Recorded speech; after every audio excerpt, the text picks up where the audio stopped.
Welcome to the second lecture of week 2 of Mechanical Operations course, and this lecture consists of effectiveness of a screen. This particular topic, that is effectiveness of a screen, I will cover in two parts. In part 1 I will cover the theory related to the effectiveness of a screen, and in second part I will show some worked example how the effectiveness of a screen will be calculated. So, let us start the part 1 of it, which consists of theory of effectiveness of a screen. The efficiency, we also called effectiveness of a screen as the efficiency of a screen. So, efficiency of separation along with capacity is a measure of performance in industrial screening.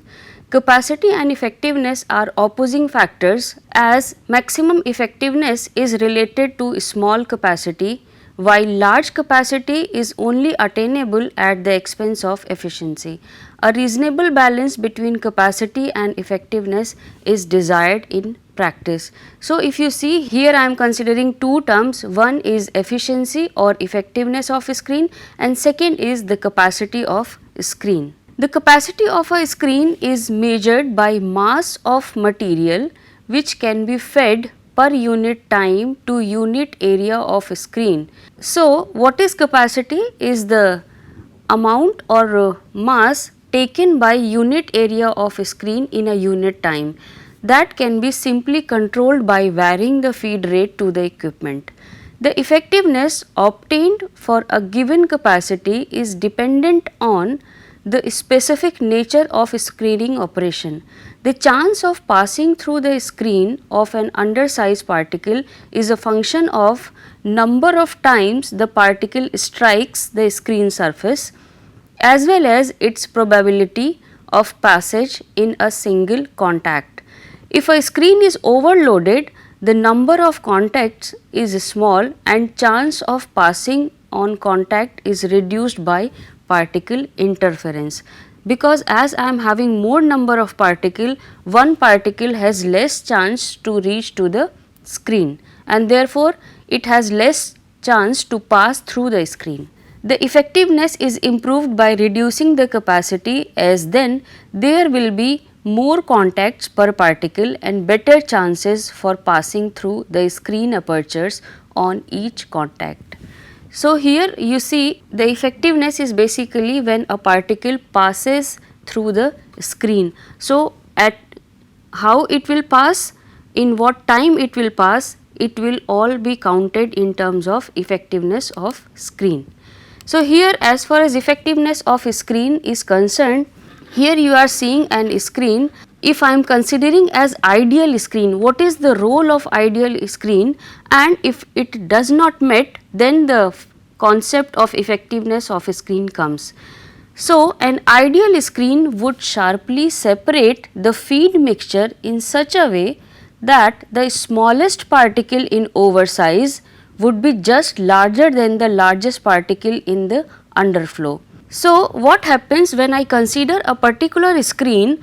So, and when screening process is carried out, some of the material is passed through the screen. So, obviously the material which is smaller than the opening of the screen, that would be passed, and the material which is larger than the opening of the screen, that will stay on the screen.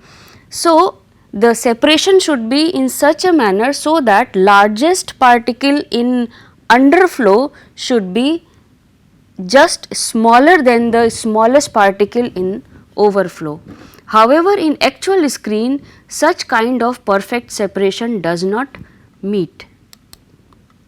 Now, why it is so? In general, the probability of particle passing through a screen depends very much on the direction or configuration in which the particle approaches the screen.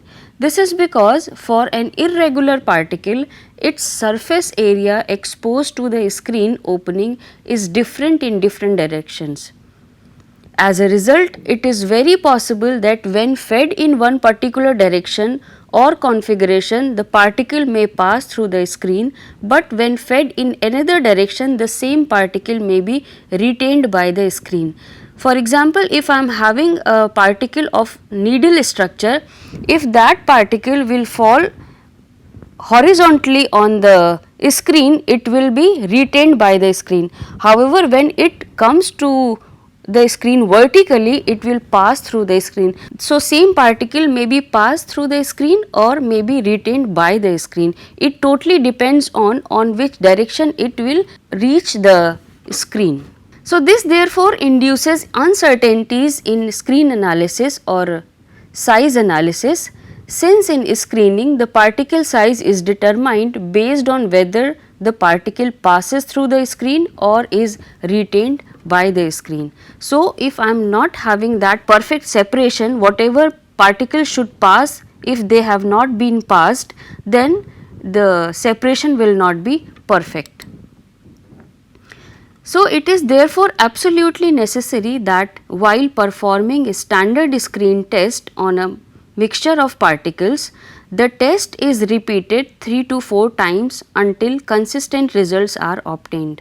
Also, the screen must be subjected to a type of vibratory, oscillatory, gyratory motion, so that each particle gets chances to approaching the screen in almost all possible directions or configuration.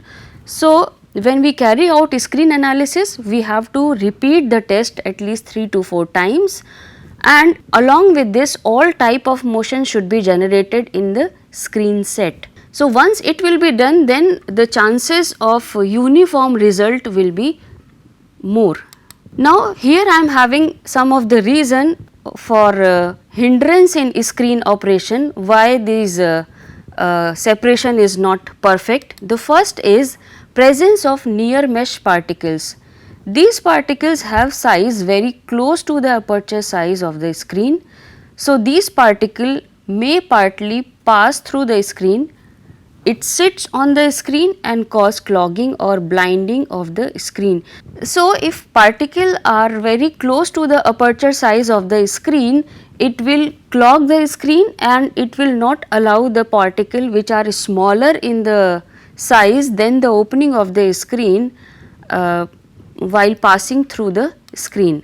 Second point is cohesion of particles to each other. When we deal with a mixture of particle, it usually happens the particle may clog with each other or may join the other particle and make a bigger particle, and instead of fine particle, now it comes in a category of coarse particle. So, instead of passing through the screen, it will be retained on the screen. If particles are moist, they tend to stick to the surface of the screen and also to each other, causing difficulties in screening. So, these are some of the points which create hindrance in screening operation. So, till now we have discussed that how the effectiveness of a screen will be affected by passing or retaining of the material. Now, in this slide we are going to define that how the effectiveness of a screen is defined and how we can compute it. So, the effectiveness of a screen, we also called it screen efficiency, is a measure of success of a screen in closely separating materials. So, in general, efficiency of an industrial screen depends on, first is, it should separate almost all particles of desired size from the feed. What is the meaning of this? Suppose I want to separate a particle of larger size, then the screen should be operated in such a way so that larger particle should always be retained by the screen. Therefore, first point is, as far as efficiency of a screen is concerned, it should separate almost all particles of desired size from the feed, and we call it recovery of desired material. Second point I am having is the desired product should consist of very little number of particles having size other than the desired size, and that we also called rejection of undesired material. So, if you consider the first point, we call it recovery of desired material, and second is rejection of undesired material. What is the meaning of this? If I want to recover material for some size, it should come to the either oversize or undersize in maximum portion. and it should have very little particle which are undesirable. So, as far as effectiveness of a screen is concerned, there are two factors. First is recovery of desired material, second is rejection of undesired material. So, when I am having maximum recovery of desired material and maximum rejection of undesired material, I can say the effectiveness of a screen is maximum. So, as far as effectiveness of a screen is concerned, mathematically we can define the, as far as its expression is concerned, we can define ES, that is effectiveness of a screen, as recovery into rejection. So, when I multiply recovery as well as rejection, I can calculate the effectiveness of screen. Now, here I am going to demonstrate how I can define desired material and how I can define undesired material. So, here if Ya is the mass fraction of desired material in feed, if you see, I am having basically three sections. One is feed, another is whatever retained on the screen, and third is whatever passed through the screen. So, one is feed, another is oversize, and third is undersize. We have to define desired material in all these three, and we have to define undesired material in all these three sections.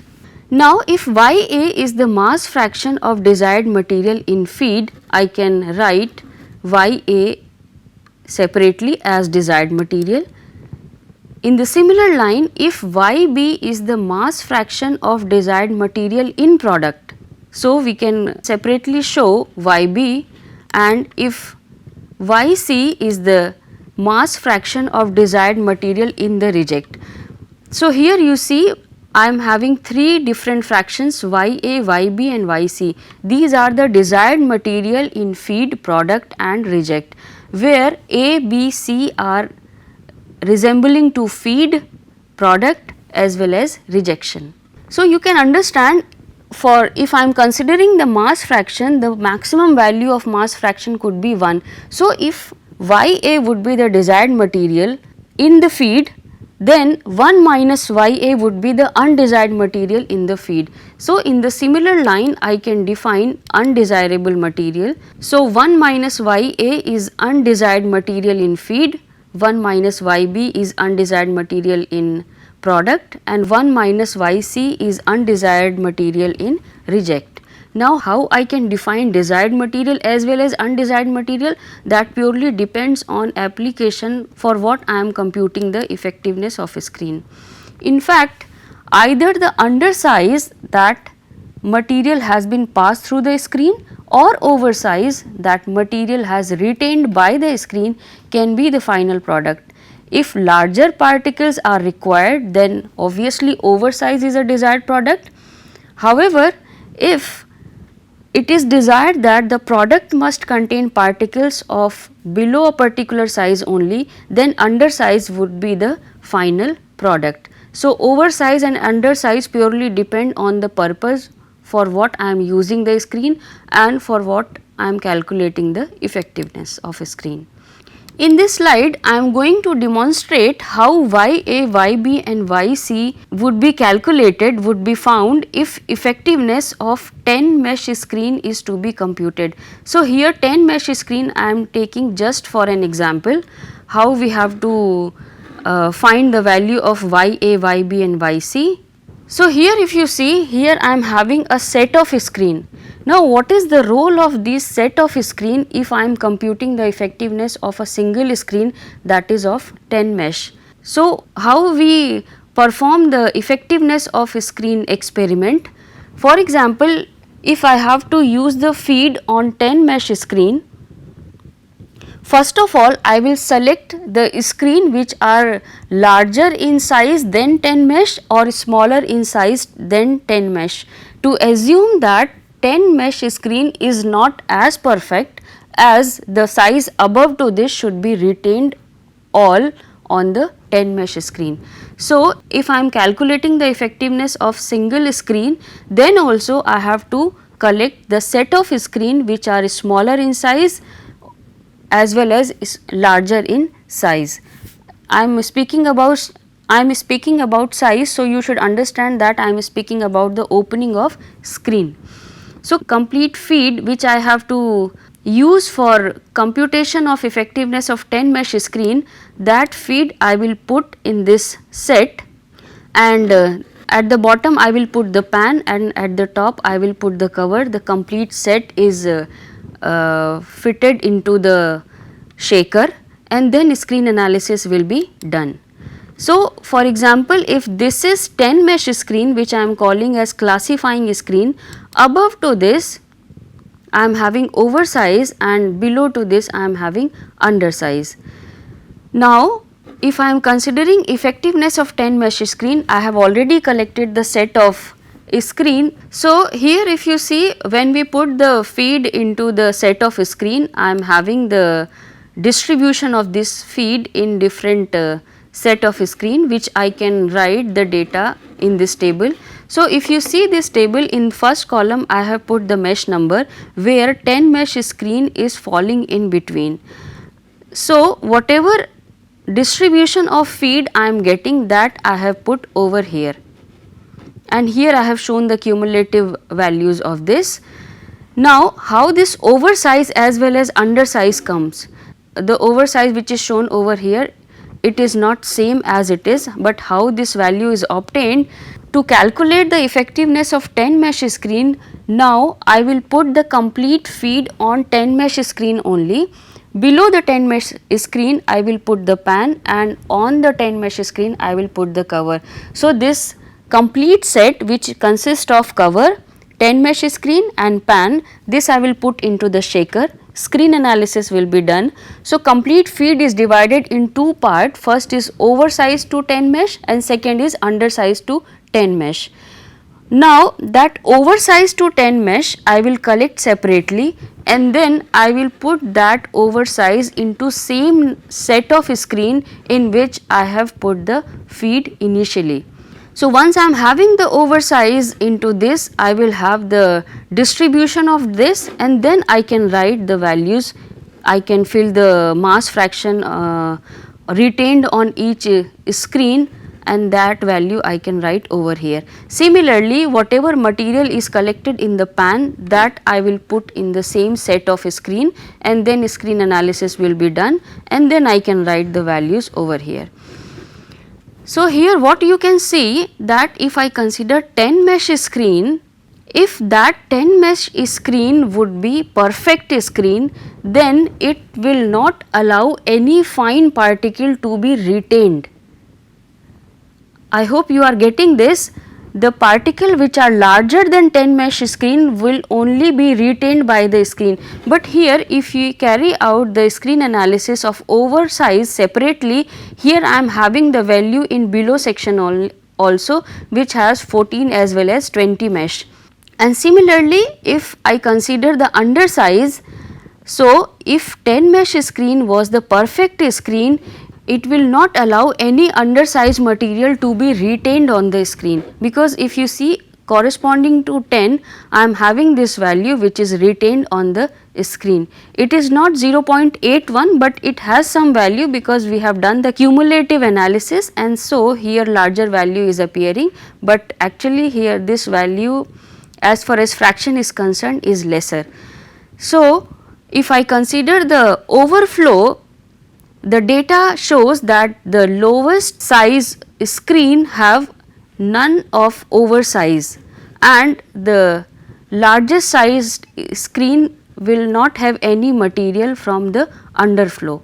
So, in this way, though I am considering only effectiveness of single screen, but I have to test, I have to do the screen analysis for feed, oversize and undersize separately. Once I am having this data, now I am able to compute what is YA, YB and YC. Therefore, if 10 mesh is the screen for which I am computing the effectiveness, the desired size would be all material greater than 10. I hope you are understanding. So, here if you see, all these are above, whatever is available above to 10, that is called the desired section, and what is falling below to 10, that comes under undesired material. So, if I consider YA is the desired material in feed. So, if I consider this section, that will consist of that will speak about YA. Similarly, YB is the desired material in the product. Why I am considering overflow? Because now overflow or oversize is the desired product. So, obviously this section comes when I am considering the desired material present in product. Similarly, this section will be considered as desired material available in reject. So, YA, YB, YC can be computed in the similar line. For example, if I am considering that underflow is the desired material, then I have to consider this below section, where this particular section will speak about desired material in feed, and this underflow would be desired material in product, and this would be the desired material in reject. Graphically also we can discuss this. Here the cumulative of undersize, feed and oversize we have calculated, we have plotted over here, and the graph is between cumulative fraction as well as the opening. Now, if you see this table, correspond to this tens mesh, the size is 1.65. So, in this graph correspond to 1.65, I can draw the line and then I can make a cut over here, as oversize is a desired product. So, all these section which are falling below this line would be nothing but the undesired material. So, what would be the YA? Is the desired material in feed. So, if you see here I am having the cut at 0.5. So, whatever present above to this, that we have the desired material in feed. So, YA would be 1 minus 0.5, that is 0.5. Similarly, YB is the desired material in overflow or oversize. So, that is YB equal to 1 minus 0.18, that is 0.82, 0.18 comes from here, and similarly I can calculate YC, that is 1 minus 0.81, 0.81 is available over here. So, this would be the desired material in undersize. So, in this way we can calculate YA, YB, YC. It will be more clear when we will discuss the worked example on effectiveness of a screen. Now, as far as expression of effectiveness of a screen is concerned, as you remember here it has two terms, first is recovery as well as rejection. If A, B and C are the flow rates of feed, product and reject in kg per second, so how I can define the recovery? Recovery is basically defined as the desired material in product divided by desired material in feed. So, if YB and YA are mass fraction of desired material in product and feed, then total desired material in product and feed are B into YB and A into YA. So, how we can define the recovery, which is nothing but the desired material in the product divided by desired material in the feed. So, here you see this is the desired material in product and this is the desired material in feed. So, recovery is BYB divided by AYA. So, in this way we can define the recovery. Now, as far as rejection is concerned, rejection is basically defined based on undesirable material. So, rejection we can define as undesired material in reject divided by undesired material in feed. So, if BYB and A into YA are total desired material in product and feed, then definitely B into 1 minus YB and A into 1 minus YA are undesired material in product and feed respectively. Similarly, C into 1 minus YC is undesired material in reject. So, rejection is undesired material in reject, that is C into 1 minus YC divided by undesired material in feed, that is A 1 minus YA. So, C 1 minus YC divided by A 1 minus YA is the rejection. And if I want to elaborate this C 1 minus YC, that is the undesired material in reject, which would be equal to undesired material in feed minus undesired material in product. So, we can write C 1 minus Yc as A 1 minus Ya, that is undesired material in feed, minus B into 1 minus Yb, that is undesirable material in product. After resolving it, I can have the equation as 1 minus B 1 minus Yb divided by A 1 minus Ya. So, considering the rejection as well as recovery expression, we can have the expression for effectiveness. So, that BYB divided by AYA is the expression of recovery and this is the expression of rejection. So, here you see I am having another parameter, that is B as well as A. However, if we carry out the screen analysis, we just have seen that from that screen analysis only Ya, Yb and Yc can be computed. So, this B and A we have to replace in terms of mass fraction also. So, B by A ratio in the above equation can be expressed in terms of mass fractions by making material balance around the screen. So, here you can understand very well that total feed is equal to total product and total rejection. So, A is equal to B plus C and desired material in feed can be expressed as AYA equal to BYB plus CYC. So, this is the mass balance and this is the component balance considering desired material as a component.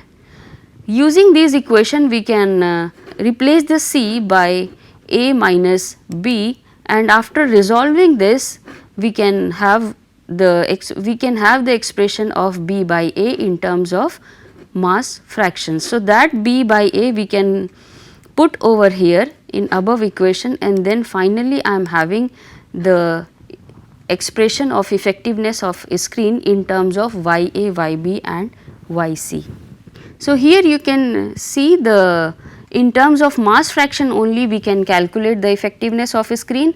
Along with mass fraction, if I know the flow rates of feed and product, then also I can calculate the effectiveness of a screen.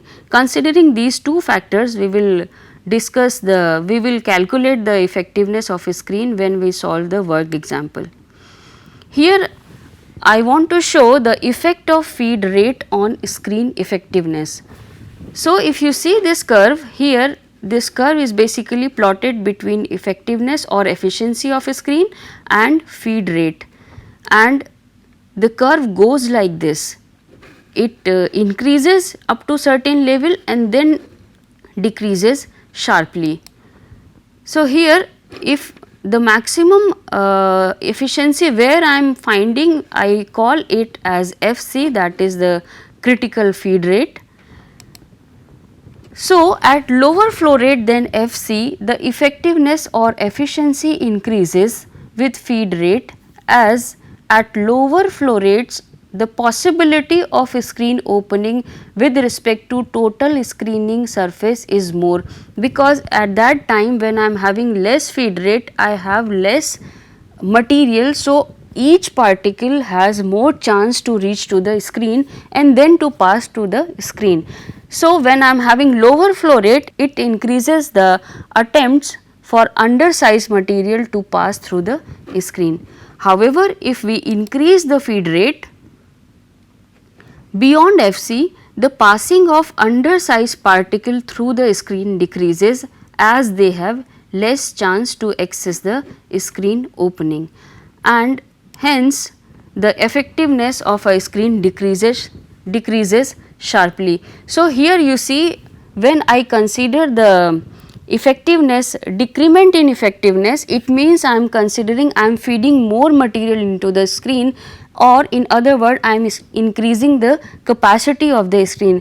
Therefore, the effectiveness as well as the capacity moves opposite to each other, which we have discussed earlier, and that can also be demonstrated from this graph. So, here I am stopping this part of effectiveness of a screen. I will continue the example in second part of the same topic, that is effectiveness of a screen. So, that is all for now. Thank you.